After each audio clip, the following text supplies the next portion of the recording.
tirar lições para as nossas vidas. Você que não me conhece, eu sou o pastor Luciano e tenho um desejo de deixar uma semente, uma reflexão na palavra de Deus que lhe servirá de inspiração quando momentos difíceis, perdas e dificuldades surgirem na sua caminhada, na sua trajetória.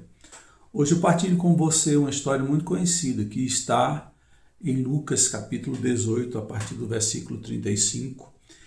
E Lucas narra da seguinte forma: ao aproximar-se Jesus, um homem cego estava sentado à beira do caminho pedindo esmola. Quando ouviu a multidão passando, ele perguntou o que estava acontecendo. Disseram-lhe: Jesus de Nazaré está passando. Então ele se pôs a gritar: Filho de Davi, tem misericórdia de mim. Os que iam adiante o repreendiam para que ficasse quieto, mas ele gritava ainda mais: Filho de Davi, tem misericórdia de mim. Jesus parou e ordenou que o homem lhe fosse trazido. Quando ele chegou perto, Jesus perguntou-lhe: O que você quer que eu lhe faça? Senhor, eu quero ver. Respondeu ele. Jesus lhe disse: Recupere a visão. A sua fé o curou. Imediatamente ele recuperou a visão e seguia Jesus glorificando a Deus. Quando todo o povo ouviu isso, deu louvores a Deus. Essa é uma história muito conhecida, provavelmente você já a leu ou já ouviu alguma palavra, alguma pregação sobre. Porém, eu quero fazer um pouco diferente.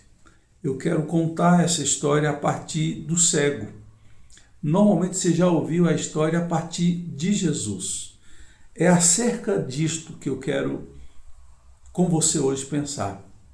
E iniciar essa minha reflexão afirmando que este homem, ele não se deixou vencer, se paralisar pelos grandes, e eu chamo os 3 grandes perigos na vida daqueles que querem de alguma forma serem produtivos, ativos, independentes e prósperos. Os 3 inimigos são o fatalismo, a acomodação e a autovitimização. E por que é que eu falo isso? Porque alguém que um dia enxergou, viu, teve sua vida atuante, produtiva, e que por algum motivo, ou acidente ou uma enfermidade, fica cego, provavelmente esse homem tem que lidar com a realidade inesperada e indesejada também. E quando situações como essas, limitantes, nos sobrevêm, nós damos lugar a esses 3 grandes inimigos. E a vitória começa a ser quando nós superamos esses 3 grandes obstáculos. E eu vou começar falando sobre o fatalismo. O fatalismo é aquilo que nós temos como fatal, como irrecuperável, como algo que nos atinge frontalmente e nós temos que aceitar e viver aquela realidade do fatalismo como se fosse algo irrecuperável. Eu tenho apenas que aceitar. E muitas pessoas, e provavelmente esse cego poderia se dar por vencido e viver dentro dessa realidade do fatalismo. E a consequência é a acomodação, já que me sobreveio o terrível mal, terrível sofrimento, a mim me cabe me acomodar.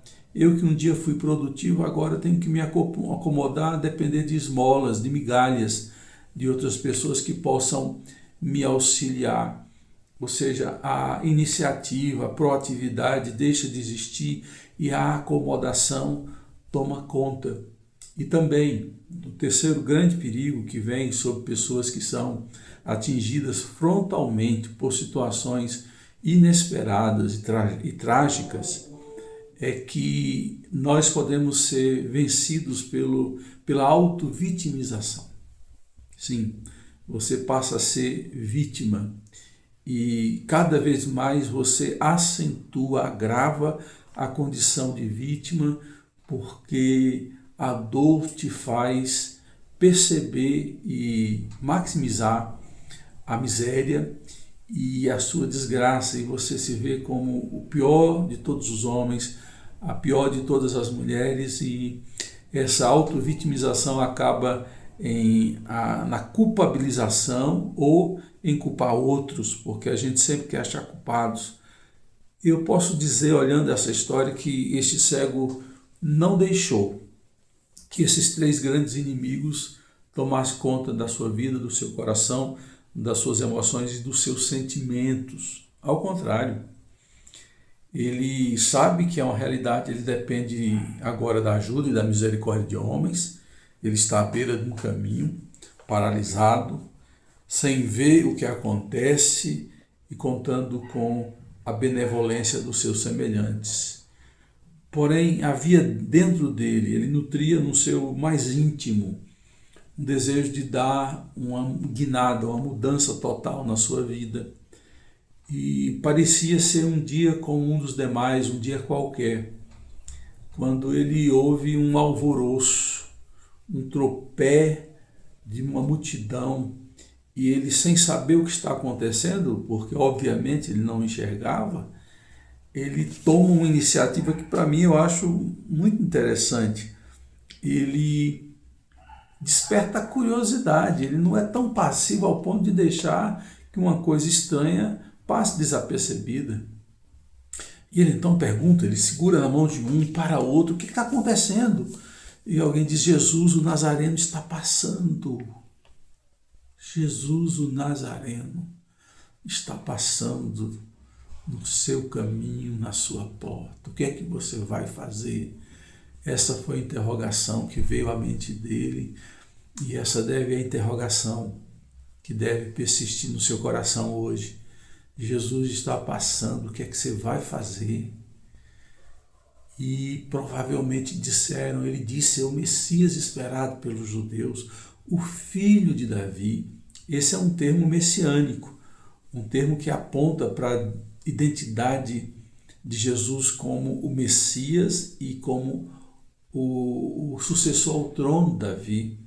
Promessas no Velho Testamento, sobretudo a aliança davídica, Deus falou para Davi que não faltaria sucessor ao seu trono e que o seu reinado não teria fim, mostrando que alguém eterno, um sucessor eterno de Davi, no caso Jesus, assentaria ao trono e reinaria nos corações, e seria assim o chamado filho de Davi, e ele se percebe como alguém súdito desse rei e desse reino.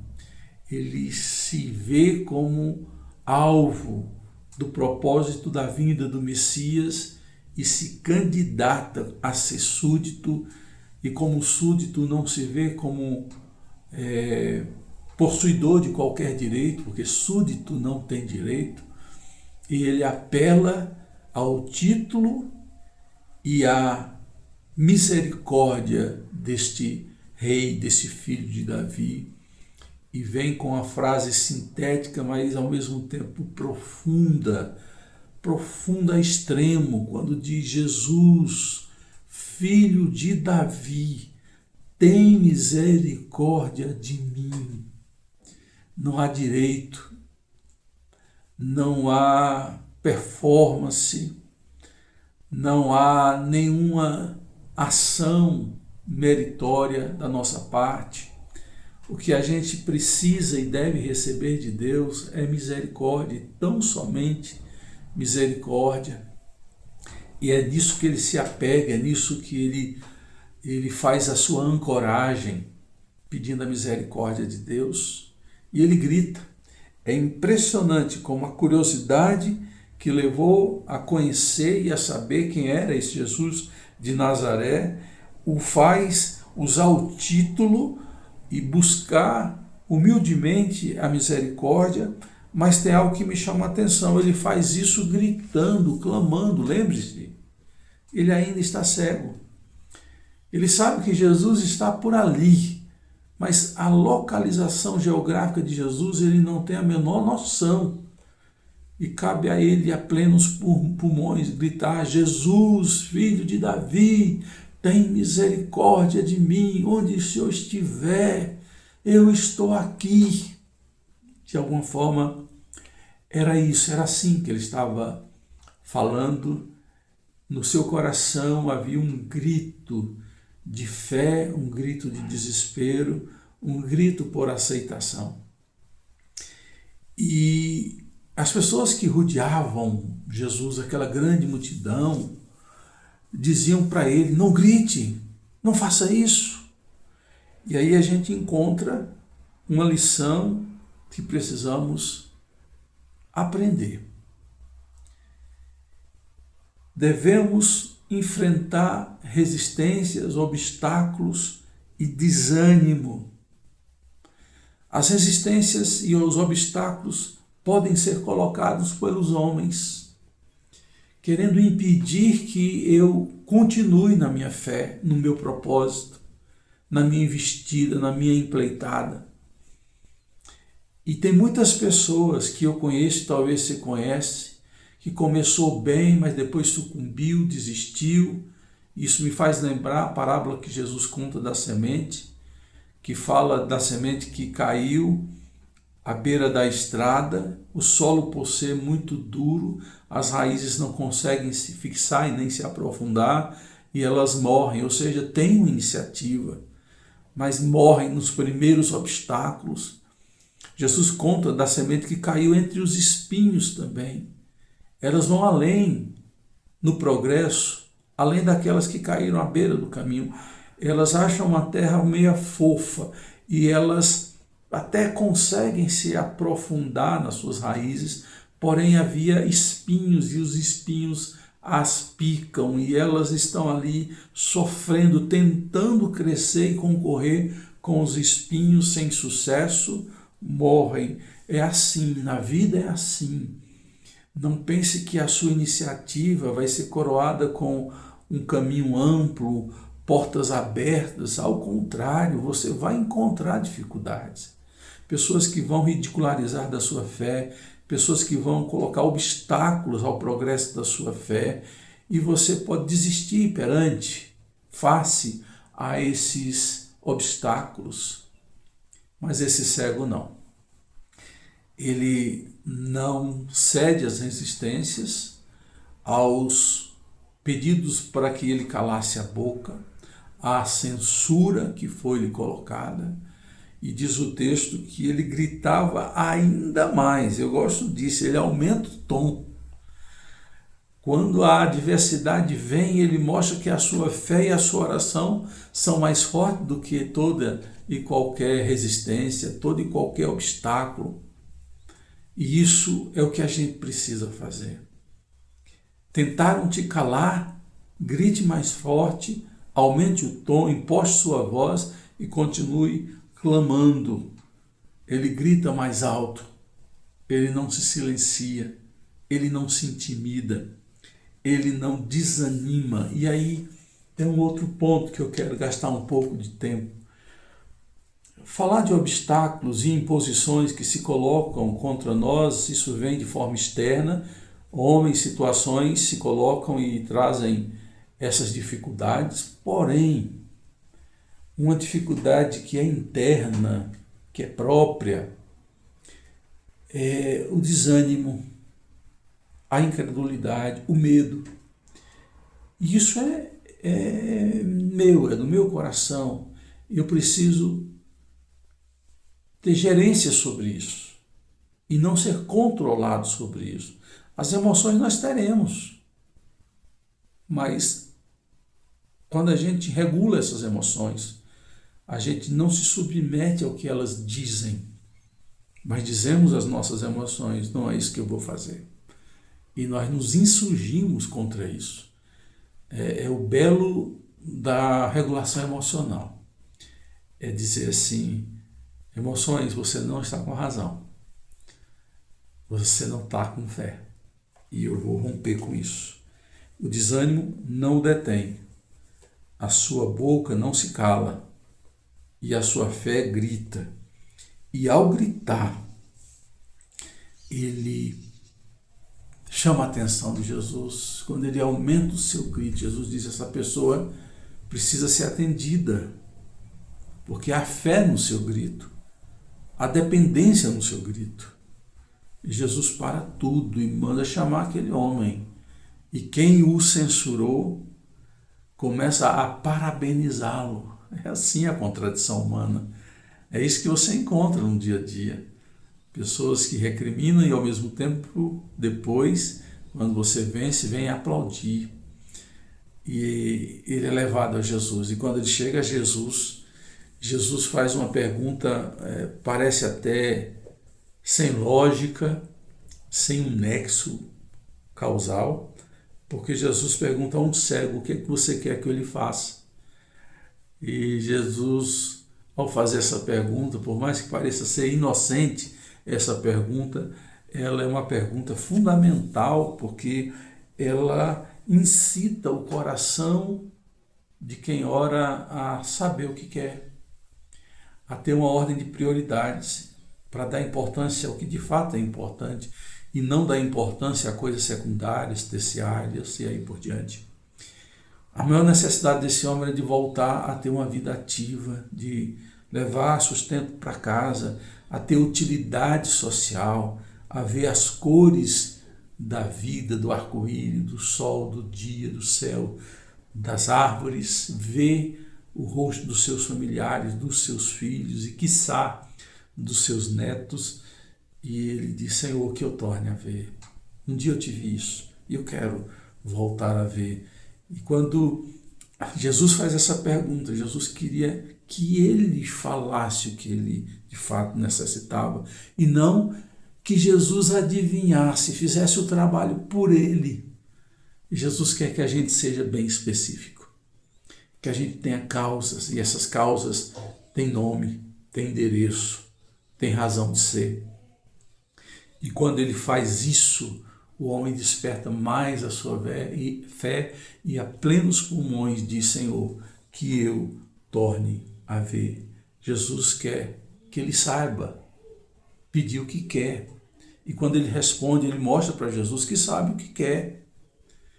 E Jesus, quando chama e dá lugar a esta conversa, mostra que não há indiferença por parte de Jesus. E quando ele fala do que quer, Jesus diz: a tua fé te curou, que você torne a ver. E aí Jesus faz algo que eu acho muito importante. Jesus, ele pode fazer duas coisas que eu chamo de restituição, a primeira, ou superação. Por que eu usei esses dois termos? Porque Jesus pode me dar de volta o que eu um dia tive, ou seja, eu via, deixei de ver, e ele me faz enxergar novamente. Isso é restituição. Mas a restituição pode significar viver o que um dia foi vivido. Além de restituição, Jesus pode nos dar superação. Sabe o que significa superação? É ver, é ter algo que eu ainda não tive, é ter algo superior, a mais, um plus, para que aquilo que eu perdi possa vir de uma forma mais intensa, mais profunda, mais rica. E é isso que ele faz com a gente quando ele nos dá a possibilidade de viver um novo tempo, uma nova história, um novo momento. A história, para concluir, a história começa com esse homem à margem do caminho, e a palavra marginal é aquele que está à margem do caminho. E por estar à margem, ele não vivia o fluxo da vida, porém a história termina que ele estava no caminho, em progresso, seguindo Jesus. Que você possa hoje ter sua visão espiritual, sua visão de uma fé que olha para além das montanhas, restaurada, e você possa ser curado quanto a isso. E você que estava tão desanimado, paralisado pelos obstáculos humanos e pelo desânimo interno do seu coração, saia da margem do caminho e vim para o caminho. Deus abençoe muito sua vida. Fica com Ele hoje e sempre. Tchau.